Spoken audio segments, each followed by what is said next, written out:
தருமபுரி சேலம் நெடுஞ்சாலையில் தொப்பூர் கணவாய் இரட்டை பாலம் அருகில் நெல் மூட்டைகள் ஏற்றி சென்ற ஈச்சர் லாரி 3 மற்றும் கார்கள் சென்று கொண்டிருந்தது.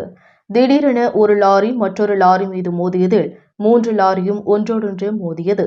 இதில் நெல் மூட்டைகள் ஏற்றி வந்த லாரி 2 கார்கள் மீது மோதியதில் கவிழ்ந்து விபத்துக்குள்ளானதில் தீப்பற்றி எரிந்தது.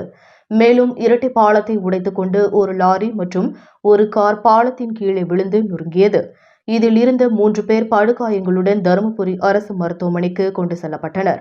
நெல் மூட்டைகள் ஏற்றி வந்த லாரியில் நசுங்கி சிக்கியிருந்த 2 கார்கள் தீப்பிடித்து எரிந்ததில் அதிலிருந்த சுமார் 7 பேர் தீப்பிடித்து எரிந்த நிலையில் உள்ளதாக தெரியவருகிறது.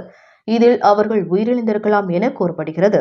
இதனால் போக்குவரத்து கடுமையாக இருந்ததால் தருமபுரி சேலம் தேசிய நெடுஞ்சாலையில் போக்குவரத்து பாதிப்பு ஏற்பட்டுள்ளது. தீயை அணைக்கும் பணியில் தீயணைப்பு படை வீரர்கள் ஈடுபட்டு வந்தனர்.